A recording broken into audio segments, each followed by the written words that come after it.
So today I'm going to film my April favourites, and I feel like one of those old school beauty YouTubers, just like talking about their monthly favourites. I'm personally really lucky to be able to say this, but the quarantine has given me more time to go and do some things that I enjoy that I didn't have time for during the school year. So I thought I'd share some of my favourites, and you know, if you guys want to check any of these things out, it could be cool. Okay, so let's get started. My favourite book this month is going to be Circe by Madeline Miller, and it was actually recommended to me and I really enjoyed it. It's about Circe, the Greek, she's not even a goddess, is she a nymph? Oh my gosh, I read this whole book and I don't know what Circe is. So it's kind of a more modern retelling of the story of Circe, who turned men into pigs and stuff. But yeah, this is kind of like a feminist take on her and her story, and it was just really interesting. To be honest, it's one of my first exposures to Greek mythology. For a few days after I read the book, I was just kind of online watching videos and TED-eds about all these different Greek gods and goddesses and different mythologies. It was just really interesting. Circe was just really well written. I think the character was really well developed. The characters were good. I'm such a bad book reviewer. Anyway, so Circe by Madeline Miller was really good. I thoroughly enjoyed it, and yeah, it was just, anyway, I just freaking ramble. I just literally talked about Circe for so long and just kept repeating the same thing over and over, and I don't think I made any sense. So the first podcast episode I want to talk about is called Permission to Feel, and it was between Brene Brown and Dr. Mark Brackett. And the other one, which I also enjoyed, was called Loneliness and Connection, and it was with Dr. Vivek Murphy. So one thing I've noticed about being in quarantine is that I feel like I've been feeling a lot more emotions, or feeling my emotions a lot more intensely, and my theory is kind of that during school time I'm always so busy and I'm so stressed, and I just don't take time to actually feel things, or I can kind of easily suppress my emotions, or I don't know, when stress and being busy is the dominant emotion that I feel, I just don't really have time to feel all these other things. Both of these are kind of, just about emotions and stuff, which I found really relevant to my experience being in quarantine. Yeah, especially about Permission to Feel. There's this one part, I think it's talking about how lots of people don't even know how to identify their emotions. Just because, like I said, I've taken a lot more time to feel my emotions. I've been feeling all these weird emotions recently. I thought it was an interesting podcast. And the other one about loneliness and connection, once again, being in quarantine has made me feel lonely in some ways. I don't know, I do miss being around people. I miss being at school surrounded by others. One thing that stood out to me in this podcast episode was him talking about fulfilling that need for connection and loneliness through having a whole community or whole group where you feel belonging in. And I feel for me, that's the biggest thing that's been missing in my life. I have tons of people in my life who I'm so grateful for, that I think I have close relationships to, but at times I still feel this sense of I don't belong anywhere, or I haven't found this community where I fully fit in. So anyways, that was an interesting podcast to listen to as well. Apart from that, another podcast I've really enjoyed, I'll link it down below because I can't remember the name of it right now, but it was this podcast episode breaking down the construction of the song Audition for the La La Land movie.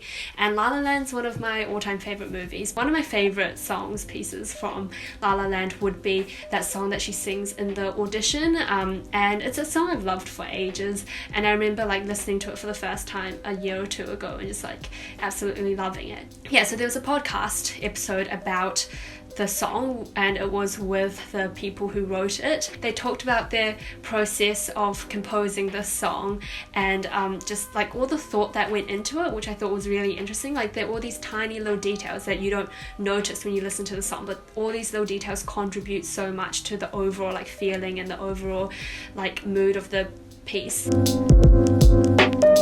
being in quarantine, I've watched a lot more YouTube. Actually, no, to be fair, I watch so much YouTube usually anyways that I don't even think I've watched that much more, but I've definitely been watching YouTube recently, you know, sitting at home. I discovered this new YouTuber called Lynn Truong, I believe. Sorry, I feel like I'm messing up her name, but she's called Lynn, and yeah, she just has like really artsy, kind of well-produced videos. I just really enjoyed watching her videos, and watching them made me more inspired to like go out and do some more creative things, like get back into art, or to like, you know, play around with like hand drawing titles and stuff. Okay, I'll go on to music next, because I think in her April favorites video she talked about this artist who I really like now as well, so it's kind of her favorite that's also now my favorite. Yeah, so I've been listening to a lot of music, and Lynn recommended this artist called Eloise. Her new album is called TTCL, this thing called Life, I believe, and it's just really nice music. I'm so terrible at doing this.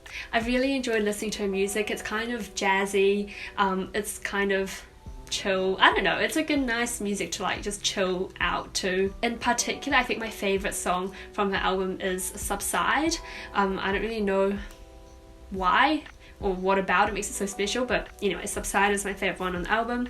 And apart from this, another music favourite has been Vienna by Billy Joel. So I discovered this song recently, and it's just like the song that I really needed to hear, if that makes sense. Like, my interpretation of it is that he's telling you to just, you know, like not put so much pressure on yourself to take life as it is, or just to like, you know, like take a breath, like slow down, like you're doing okay.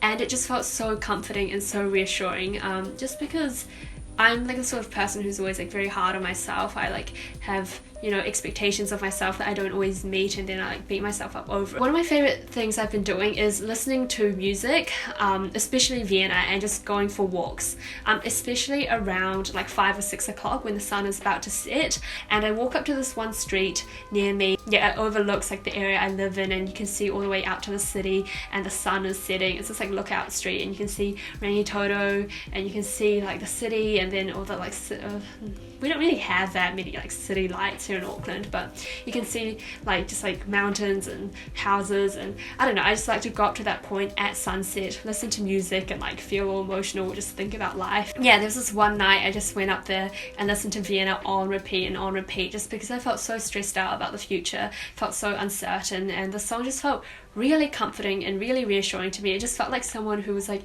so much older and wiser, just like giving me like a pat on the back or like a hug, and just telling me that things will be okay, you know what I mean? So yeah, Vienna was a song I really freaking loved this month. Another song I've been listening to on repeat is Good Old Days by Macklemore and Kesha, and yeah, this is just another song that I keep listening to and getting all emotional or nostalgic about. Recently I keep having this sense of these are like the good old days. I'm living, you know, the last of my teen years of my youth. Yeah, so in the song they kind of talk about like being in the future once they're like successful, once they've achieved their goals and their ambitions, and they're looking back at these good old days. And that's kind of like how I hope to feel, or I don't know, it just makes me feel nostalgic, because I really hope that one day I can be at a place where I can think, wow, I made it, or you know, or I actually achieved what I wanted to back then, like wow, those were the good old days, you know. Yeah, anyway, so that was another song I really enjoyed listening to. Okay, so we're gonna go from music into activities, I guess, because music kind of relates to one of the activities I want to talk about, which is literally just going for walks. Like, being in quarantine, I've been on so many walks. I've been on like probably 1 to 2 walks every day, and like I said, it's a time for me to decompress, to just, you know, think about life, to think. You know, sometimes you see other people walking their dogs and stuff, and you smile at them, and it's like nice, and it's like the closest I've gotten to human connection being in quarantine. But yeah, honestly, like walking during sunset time with my music okay, also the thing about walking at like 5 or 6 o'clock is that it's around dinner time. So as you walk, you can like smell all this food coming out from people's houses, like people's cooking, like people making meals. walking around this time is like a full-on sensory experience because, you know, I'm like smelling food and I'm listening to music and I'm just like seeing all these beautiful sights, and you know, it's just like a good time. Another activity I've been doing, which honestly I reckon everyone's been doing, is baking. I used to bake quite a lot more. I haven't really been doing it recently. I haven't found the time to, but now that we're in quarantine I have, and you know, I know everyone and their mother and their cousin and their aunt have all been baking, but you know, I also got some b-roll footage of some baking, so I just wanted to include it so I could use my footage. Yeah, I mean, I've tried out new recipes I've never really tried before. In particular, I've been making quite a lot of like bread type things, which I've never baked bread before really, but my mum bought a ton of high grade flour which is for bread and like pizza doughs and stuff, so I've been making some bread. I tried pizza the other day, like cinnamon rolls, banana bread, cake. You know, it's a good time. Baking's been fun, but not good for my waistline, but you know, it's okay, we're fine. Finally, another activity I wanted to talk about is skateboarding. Honestly, the day before quarantine, I was like, let me go out and buy a skateboard because I don't know, my friend has one and I used to like go on her skateboard sometimes and we'd like just skate around at night. Honestly, I still suck at it. I can't do any tricks or anything like that, but it's just the act of like going on it and going kind of fast, or no, I probably don't even go that fast because I'm kind of also like really scared of falling. Being able to go skateboarding once again with like my headphones in has just felt really freeing. It's a nice break from being at home, and I honestly think skateboarding has been really good for me keeping my sanity. Next up, I'm going to talk about a TV show, or two TV shows. To be honest, I haven't watched as many TV shows as I thought I would, but the first one is called Next in Fashion, and it's pretty much MasterChef but for fashion designers. It's a competition where every week there's a new criteria for what these fashion designers have to design and produce, and then under time constraints they produce it for like the runway show. When I watched like Next in Fashion, like being able to see all these creative people like have such a passion for fashion wow, I rhymed, like have such a passion for their craft, and to like also just the fact that they're able to conceptualize this idea and then they have the skills to actually make it come to life and to actually produce something also within that time constraint was just like so amazing to me. It was also really inspiring. Like, well, after binge watching that show, I just like got out my sewing machine. I was like, I want to sew now. The other TV show I was going to talk about is BoJack Horseman. So I only watched the first season. I don't usually watch animated shows. Subconsciously I have this bias against it. I think like, you know, like how could I relate to an animated character? But you honestly do. I mean, I've heard tons of people talk about how the characters on the show are like so relatable, blah blah, and it's true. I found myself relating to a lot of the characters on the show, like different aspects of the different characters, including, yeah, you know, like a horse, a cat. Also Diane was a character I related to a lot, and yeah, some of the things they say on the show really make you think. You know, it's like a show about a depressed horse. It was kind of weird, not gonna lie. Like when I first watched it I was like, this is so weird, but I don't know, the more you watch it the more you just get used to a talking horse and a talking cat and everything. My favourite movie this month has been Before Sunrise, and it pretty much is just about this guy who's on a train in Europe and then he meets this girl and they kind of decide to spontaneously spend a day and a night together. Something about this movie, I reckon, it just like really captures the like feelings and emotions of like meeting someone new really well. It's just kind of the idea of, you know, meeting someone new, like spontaneously deciding to spend a day together. You know, at times it's like a little awkward, but it's also really exhilarating, and it's so nice to like find someone who you feel like you connect with, and like the conversation just flows, and it's just like a really magical night, and like the two of them are so in the moment, and it just feels like the rest of the world fades away for a little bit, like while they spend this night together. And I think that feeling is just really captured in the film, which is why I loved it so much. Also, I watched the other two movies in the trilogy as well, Before Sunset and Before Midnight. Both of those were also really, really good. I think after Before Sunrise, Before Sunset would have to be our next favourite. So this kind of like details their relationship as it progresses years later. So the storyline is set like approximately 10 years apart, and the actual movies are also filmed about 10 years apart, which is really cool because like the actors and actresses have actually aged.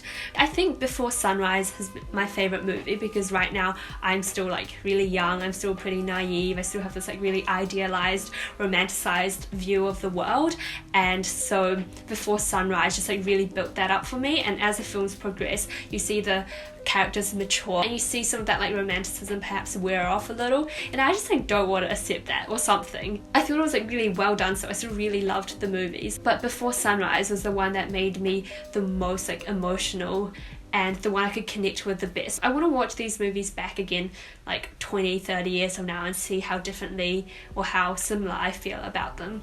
I think it'd be really interesting. So yeah, so those are pretty much all my favorites for this past month. Some of the things I've been doing in quarantine that I've been enjoying, and yeah, I just wanted to talk about them, I guess, and like share it, because I feel like quarantine has been such a good time for me personally to go and listen to new music, to go and watch new shows, to like spend some time, well I kind of have to, but yeah, to like spend time with myself. I know it's like a really stressful and uncertain time for a lot of people, but I hope that you can still find time to like do some things that you enjoy. I hope that you're also staying safe wherever you are. I hope you're doing well. Until the next video, thanks for watching. Bye.